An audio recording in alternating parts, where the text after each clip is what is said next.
We all know the feeling. You're sitting in your living room watching TV and that cold winter air comes in and you're wrapped in blankets. This winter, Daisy Hoover is hoping to put a stop to that.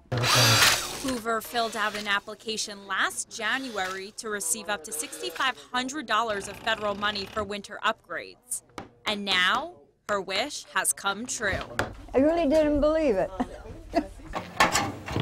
Workers are currently at Daisy's home replacing windows and upgrading insulation to make sure the cold air stays out.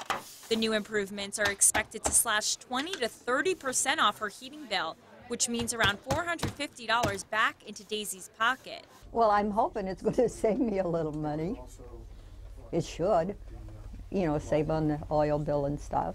The darks are leaks. In order to qualify for the Weatherization Assistance Program, a household's median income must be below $50,000, and priority is given to people with disabilities, seniors, and families with children. It's tough to see that people need this kind of help. You'd like to think that more and more people could do it on their own, but the reality is quite different than that.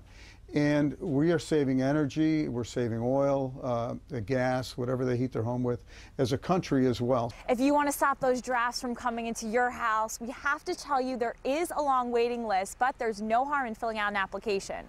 In Mohawk, Hillary Lane, News Channel 2. One of the ideas on the table to solve the budget crisis is to cut officers from the Utica Police Department. But how is that going to impact safety in the community? We're riding with Sergeant Steve Halk to find out. So buckle your seatbelts, it's time to go. The basics of what we do as policing is helping people and responding to crime. To think that you're going to lose that, it's a tough pill to swallow. With the 11 proposed layoffs, that's 11 less bodies on the street, keeping Utica safe. You sure you're okay? I don't feel any discomfort. It was okay. Just quite, you know, bump. A little bit of a bump. Yeah. Kept Let's sliding, hope, huh? Let's hope. Our first stop of the night was to respond to an accident right off of the slippery highway. Sergeant Halk made sure everyone was all right, and then it was off to patrol the streets. You can watch as much CSI as you want on TV, but you don't know this job until you do it. And Sergeant Halk pulled over a young girl going through a red light, a dangerous move that could have resulted in an accident. Can I have your license and registration, please? So all in all, we learned police officers are constantly responding to calls and patrolling the streets to make sure all remains calm and quiet. And with proposed cuts looming, there's no telling how things may change in the future. we hope, if there are cuts, that they're minimal, so that we can find ways to maybe do some reorganization within the department to kind of fill the gaps that are going to be there, so that we keep everybody safe. That's why we do this job. That's what we're here for. So, in Utica, Hillary Lane, News Channel 2. Hi, Don. As you can see behind me, people are beginning to fill in and companies are setting up. 24 businesses are here and want you to be employed by them. Lowe's is here, Utica College, the New York State DOT are here as well. And we all know the job search can be a little frustrating. You'll go to a job fair, you'll talk to the representatives, you'll give them your resume, and you won't hear anything back.